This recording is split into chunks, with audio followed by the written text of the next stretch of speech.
کے دوران گہری نیند سو گئے اور بغیر وضو کے صف میں بیٹھ گئے. بیٹھے بیٹھے جتنا بھی سو جائیں وضو نہیں ٹوٹتا. نبی صلی اللہ علیہ وسلم عشاء کی نماز میں بعض دفعہ تاخیر سے آتے تھے.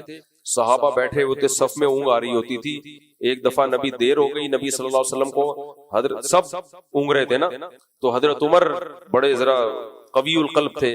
حضرت عمر نے آپ صلی اللہ علیہ وسلم کے حجرے کی طرف آواز ماری, نامت النساء والصبیان, عورتیں بچے سو گئے.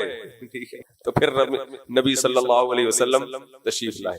تو بیٹھے بیٹھے سونے سے وضو نہیں ٹوٹتا. ہاں آپ بیٹھے ہوئے اور آپ ایک طرف کو لڑک گئے, اتنا لڑک گئے کہ ٹوٹل ہر انسان کے پاس 2 تشریفیں ہیں, کیا خیال ہے؟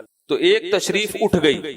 ایک دیہاتی آیا تو کراچی میں آیا نا, تو کراچی میں لوگ تھوڑا تمیز سے بات کرتے ہیں, تشریف لائیے تشریف لائیے. تو وہ کہتا تھا یار یہ تشریف کیا چیز ہے, مجھے کیوں نہیں کہتے کہ آپ خود آ جائیں.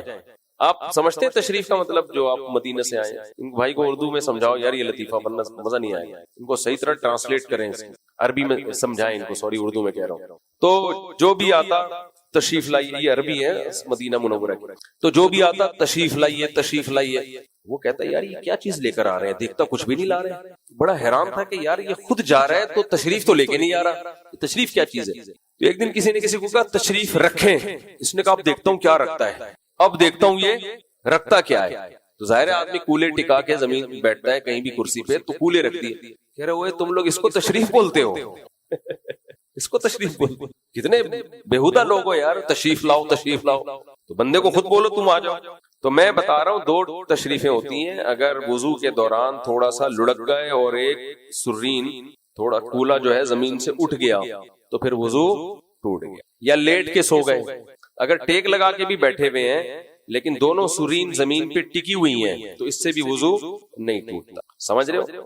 سجدے میں سو گئے اور بالکل ہی زمین پہ بچھ گئے تو بھی وضو ٹوٹ جائے گا. اگر بچھے نہیں ہیں, مردوں کی طرح سجدہ جیسے ہوتا ہے وہ اٹھا کے بازو, تو پھر اس دوران اگر آنکھ لگ گئی تو بھی وضو نہیں ٹوٹتا. قیام میں سو گئے یا تحیات میں سو گئے, اس سے وضو نہیں ٹوٹتا. تسلی سے استنجا کر کے وضو کریں, اور پھر محسوس ہو کہ پیشاب کا قطرہ نکل گیا ہے تو پھر استنجا کرنا ضروری ہے, یا صرف وضو کر لے. اور اگر اس وقت نہ ہو اور نماز کے دوران محسوس ہو تو کیا کرنا چاہیے؟ دیکھو یہ مسئلہ بہت اہم ہے, لوگ بہت پوچھتے ہیں, پہلے بھی ریکارڈ کرا چکا ہوں. جب پیشاب کرتے ہیں تو ایک دفعہ تسلی کر لیں کہ قطرہ آنا بند ہو گیا کہ نہیں ہو گیا, فوراً اٹھ کے نہ آئے.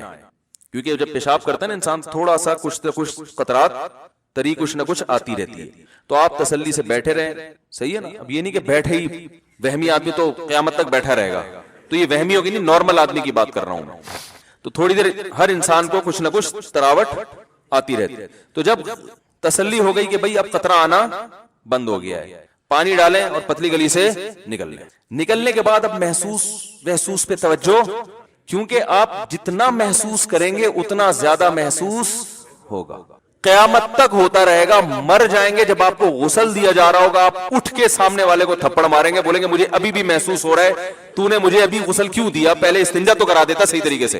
حقیقت بتا رہا ہوں میں. اب یہ وہمیوں کے فون سن سن کے پاگل ہو جاتا ہے انسان. تو ایک دفعہ تسلی ہو گئی, اب آپ آرام سے باہر آئیں, وضو کریں, نماز پڑھیں, اس کی طرف توجہ دے ہی نہیں کہ قطرہ نکل رہا ہے کہ نہیں نکل رہا. ہاں صرف محسوس نہیں, یقین ہو گیا کہ قطرہ نکل گیا ہے. اتنا یقین ہو گیا کہ آپ قسم اٹھا کے کہہ سکیں اللہ کی قسم پیشاب کا قطرہ اب نکل چکا ہے, تو آپ کا وضو ٹوٹے گا. بات آ رہی ہے سمجھ میں؟ لیکن وہمی کی سمجھ میں ابھی بھی نہیں آ رہی, کیونکہ وہمی کہے گا کہ وہمی لوگ پتہ کیا کہتے ہیں, پتہ نہیں یار میں قسم اٹھا سکتا ہوں کہ نہیں اٹھا سکتا, مجھے جو یقین قطرہ تو نکلا ہے, یہ تو محسوس ہوا ہے. اب اتنا کہ مفتی صاحب نے کہا تھا قسم اٹھا سکتا ہوں, پتہ نہیں قسم اٹھا سکتا ہوں کہ نہیں اٹھا, یہ وہم ہو رہا ہے مجھے. تو جب وہم ہو رہا ہے اس کی علامت ہے آپ نہیں اٹھا سکتے قسم, آپ کو یقین نہیں ہے. دیکھو ابھی رات ہو رہی ہے, قسم اٹھا سکتے ہیں نا؟ کوئی بھی وہمی ہوگا قسم اٹھا کے بولے گا بھائی رات ہو رہی ہے. اب وہ بھی اس پہ بھی قسم نہ اٹھا سکے, پھر وہ اس کو تو پھر فوراً کسی نفسیاتی ہاسپٹل میں ایڈمٹ کرائے نا. تو جو آپ کو وہم ہو رہا ہے پتہ نہیں قسم اٹھا سکتا ہوں, تو اس کی علامت ہے کہ آپ کو یقین نہیں ہے, تبھی تو آپ کنفیوز ہیں کہ اٹھا سکتا ہوں کہ نہیں اٹھا. جو 100% جس چیز کا یقین ہوتا ہے فوراً انسان قسم اٹھا لیتا ہے. تو اگر کنفیوز ہے کہ پتہ نہیں اٹھا سکتا ہوں کہ نہیں اٹھا سکتا, تو اس کا مطلب ہے آپ قسم نہیں اٹھا سکتے. حدیث کے مطابق آپ کا وضو باقی ہے. اب آپ جا کے بلا وجہ شلواریں چیک کر کے اپنا ٹائم ضائع کرتے رہو اور وسوسے میں آتے رہو, تو وہی بات ہے کہ یہ آپ کی اپنی ٹینشن ہے, یہ ٹینشن شریعت نے آپ کو نہیں دی ہے. شریعت کا حکم یہ ہے کہ ایک دفعہ جب یقین ہو گیا کہ قطرے آنا بند ہو گئے ہیں, تو اب جب تک 100% یقین نہیں ہوگا قطرے نکلنے کا, اس وقت تک آپ کا وضو برقرار رہے گا. اب وہمی ایک اور مسئلے کا شکار ہوتا ہے. وہمی کہتا ہے ٹھیک ہے مجھے یقین نہیں ہے کہ قطرہ نکلا ہے, لیکن پاسبل تو ہے کہ نکل گیا ہوں. سمجھ رہے ہیں, یہ وہمیوں کو. اگر بالفرض نکل گیا ہوا تو وضو تو ٹوٹ گیا, پھر نماز تو نہیں ہوئی. اس کا جواب یہ ہے کہ بھائی جب شریعت نے کہہ دیا کہ جب تک 100% یقین نہیں ہے تو وضو باقی ہے, تو اس کا مطلب ہے کہ بالفرض اگر نکل بھی گیا ہو تو بھی وضو باقی ہے. سمجھ میں آ رہی ہے بات؟ کیونکہ جب ایک دفعہ پیشاب کر لیا اور آپ کو اب یقین ہو گیا کہ اب قطرات نہیں آ رہے, آپ استنجا کر کے باہر آ گئے, اب شریعت یہ کہتی ہے کہ اب وضو قطرہ نکلنے سے یا نہ نکلنے سے نہیں ٹوٹے گا.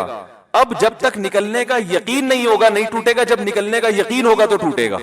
اب قطرہ نکلنے سے وضو ٹوٹتا ہی نہیں ہے, اب قطرہ نکلنے کا یقین ہونے سے ٹوٹے گا وضو. بات آ رہی ہے سمجھ میں؟ لیکن وہمیوں کی سمجھ میں پھر بھی نہیں آئے گا. وہ پتہ ہے ایک اور حملہ کرے گا شیطان. شیطان یہ کہے گا کہ دیکھو بھائی, اصل میں جو حکم تھا نا وہ تو قطرہ نکلنے سے, پہلی دفعہ تو جب پیشاب کیا تو قطرہ نکلا تو وضو ٹوٹا نا. کیا خیال ہے؟ یہ تو شریعت نے ہم کو آسانی میں ڈالنے کے لیے, ایک وہمیوں کو وہم سے اور ٹینشن سے بچانے کے لیے شریعت نے کہہ دیا کہ یقین ہو قطرہ نکلنے کا تو وضو ٹوٹے گا, یقین نہیں ہے تو نہیں ٹوٹے گا. لیکن اوریجنل مسئلہ تو یہی ہے کہ پیشاب نکلنے سے وضو ٹوٹتا ہے, چاہے ایک قطرہ ہو چاہے 10 قطرے ہوں. تبھی تو جب پہلی دفعہ پیشاب کیا تھا میں نے بیٹھ کے تو وضو پورا ٹوٹا تھا میرا. تو اس کا مطلب ہے کہ اصل تو وہی ہے. تو یاد رکھو وہ جو اصل ہے کہ پیشاب نکلنے سے وضو ٹوٹتا ہے وہ بھی شریعت کے بتانے سے ٹوٹتا ہے نا, یہ کسی انگریز نے ریسرچ کر کے بتایا تھا لیبورٹری میں. تو جو شریعت نے آپ کو یہ بتایا کہ پیشاب نکلنے سے وضو ٹوٹتا ہے, اسی شریعت نے یہ بتایا کہ یہ اس وقت ٹوٹتا ہے جب آپ کو نکلنے کا 100% یقین ہو. اگر یقین نہیں ہے تو 100 دفعہ نکلتا رہے نہیں ٹوٹتا. یہ کوئی میڈیکل سائنس کی رپورٹ تھوڑی ہے کہ پیشاب نکلنے سے وضو ٹوٹ جاتا ہے بھائی.